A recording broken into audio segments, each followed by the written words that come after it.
బాలు మీనా కోసం మల్లెపూలు తీసుకుని వస్తాడు. ఇక మీనా మల్లెపూలు పెట్టుకొని రెడీగా ఉంటుంది. ఇక అక్కడ ఉన్న హాల్లో అయితే శృతి, రోహిణి, ప్రభావతి వాళ్ళు మాట్లాడుతూ ఉండడం చూసి బాలు చాలా ఇబ్బంది పడతాడు. దాంతో శృతి, రోహిణి వాళ్ళిద్దరూ కూడా ప్రభావతికి ఏదో ఒక మాటలు చెప్పి అక్కడి నుండి తీసుకుని వెళ్ళిపోతారు. ఇక అలా వెళ్ళిపోతూ శృతి బాలుతో ఇలా అంటూ ఉంటుంది, సారీ బాలు, ఇంతవరకు చాలా లేట్ చేసేసాము, ఇంకెవరూ రారులే, నువ్వు ప్రొసీడ్ అని చెప్పి అంటూ ఉంటుంది. అది వినగానే అక్కడ ఉన్న బాలు అయితే నవ్వుతూ ఉంటాడు. ఇక మీనా అయితే అయ్యో వీళ్ళకి తెలిసిపోయిందండి అని చెప్పి అంటూ ఉంటుంది.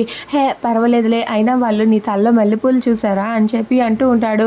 అవునండి, అది చూసే గల శృతి ఇలా అత్తయ్య రోహిణి వాళ్ళని తీసుకుని వెళ్ళిపోయింది అని చెప్పి అంటూ ఉంటుంది. పర్లేదులే, ఎవరైనా అంతే కదా, ఇలారా అంటూ బాలు మీనాని దగ్గరికి తీసుకుంటూ ఉంటాడు. ఇక మీనా అయితే అది చూసి సిగ్గుపడుతూ ఉంటుంది.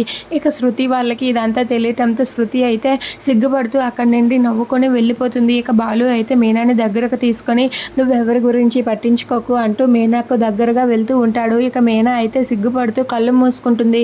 ఇక వెంటనే బాలు మీనాని గట్టిగా హగ్ చేసుకొని ముద్దు పెడుతూ ఉంటాడు. అది చూసి మీనా అయితే సిగ్గుపడుతూ నవ్వుతూ ఉంటుంది. అలా బాలు మీనా వాళ్ళిద్దరూ కూడా ఏకాంతంగా సరదాగా గడుపుతూ ఉంటారు. ఇదంతా చూసి బాలు మీనా వాళ్ళిద్దరూ కూడా చాలా సంతోషిస్తారు. If you like this video please subscribe.